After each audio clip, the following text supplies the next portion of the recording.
So here's version 1 of my DIY power pole, whatever you want to call it, build. But I'm just going to kind of run through what I used so far, what I don't like, what I plan on changing, what I do like, and just figure it out as I go. And kind of the more important steps if you're deciding on wanting to build a set of these yourself or whatever you want to do. So first off, I would say the most important is figuring out measurements and then creating a solid backbone. So this bracket is made out of wood. I just started with normal 2x4s and then coated it in waterproof seal. After that, once it dried, I spray painted it and then clear coated it once again.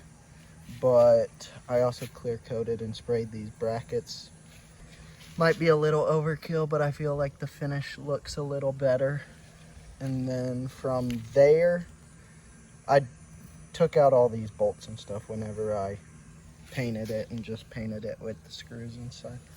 But moving up to the poles, for now they are schedule 40, just normal PVC.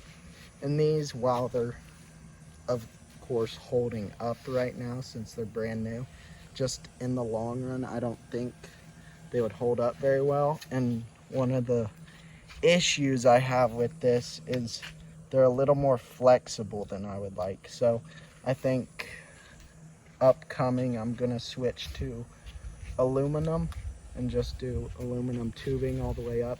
That way I have these sturdy, because whenever you're building a set of these, you're gonna want these pretty sturdy, and then the pole part itself, you're gonna want it to have some flex, so whenever you stick it in the mud or whenever you figure out where you're gonna set it down, you wanna have a little flex. So if you put it in, you're not snapping in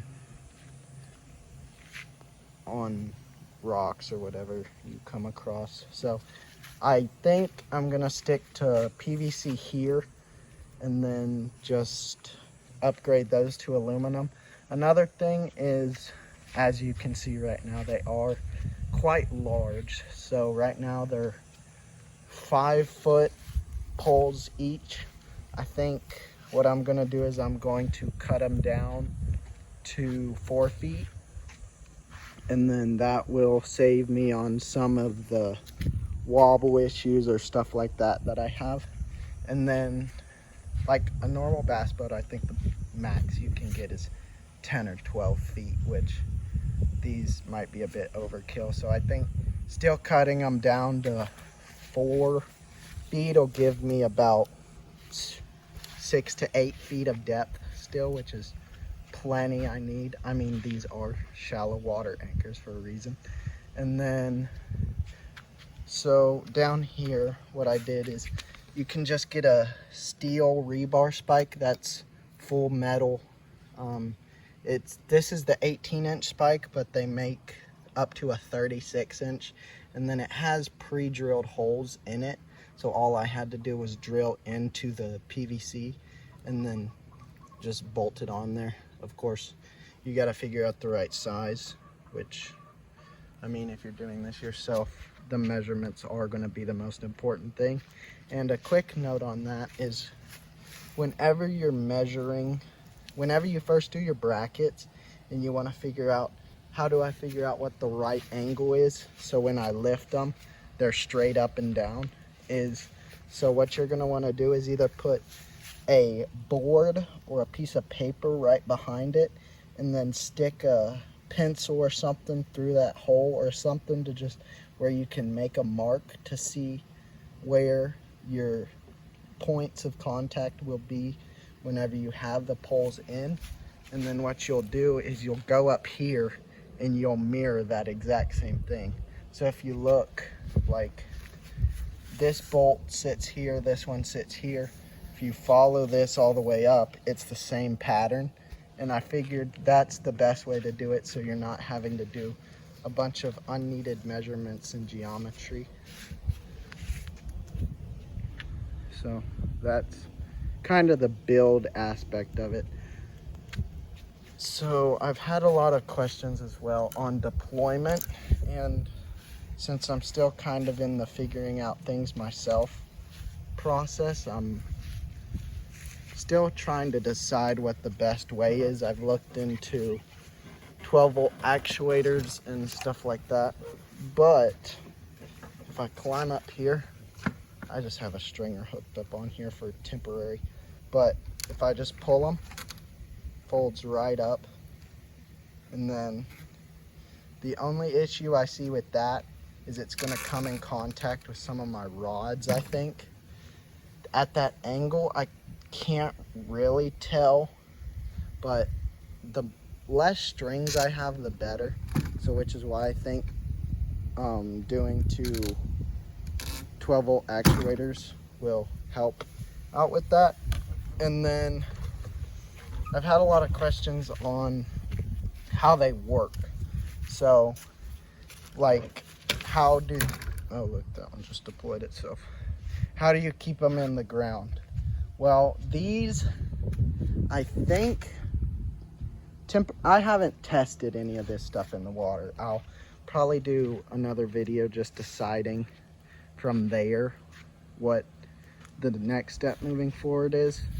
I'm for sure gonna get these to aluminum before I go out, and then I might do one side the Schedule 40 and then one side aluminum, and then just kind of do a comparison video, and then just see which one I like better, which one reacts better on the water, and which one will seem to have the most durability.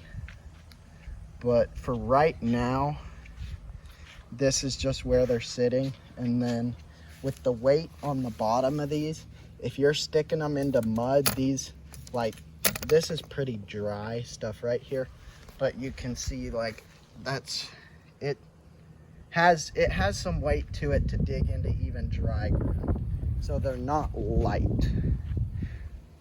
But that's the next thing is, I heard a lot about, like, how are you going to balance your weight on that, or are you overweight?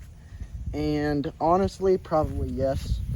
I can't remember the exact weight specification for this kayak. I think it was 250 or 300, but between battery, trolling motor, and all the gear I had even before the poles, I still sat pretty steady. So I think worst case scenario, if I put the bow mount up front and the battery where I normally do, and I still have a little bit of tip in the back, I can just put a little counterweight in the front.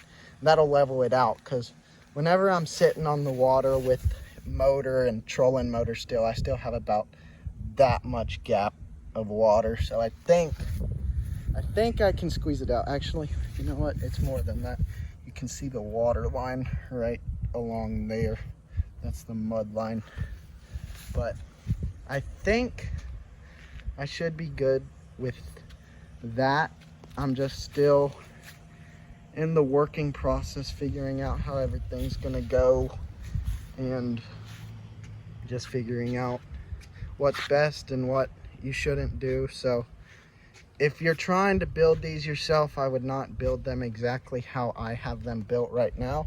This is just kind of an update for all the people that joined my channel due to this build, because I did put a Facebook post up and it gained a lot of attention. So it gained some subscribers to me, and now I think it's a project worth doing, no matter how crazy some people might think it be or how outrageous some might think it is.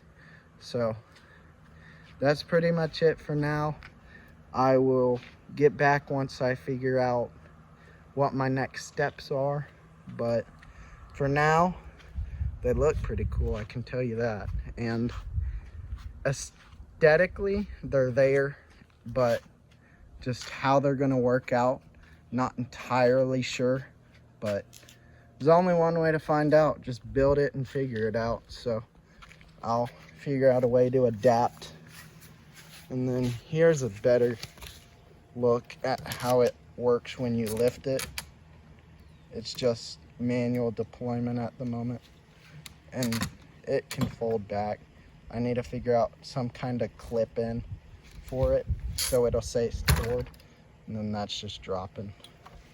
And like I said, all this wiggle you have up here right now, once I switch this out and shorten this, because 5 feet, shorten this about another foot, puts me about right there. So that'll be better. And then I think that's all I have for this one. And if you're interested in the project, feel free to ask questions. I'm not entirely sure on all the things I'm doing right now. I just have a concept and it's sitting there right now, so I'll figure out as I go. So, yep, thanks for watching.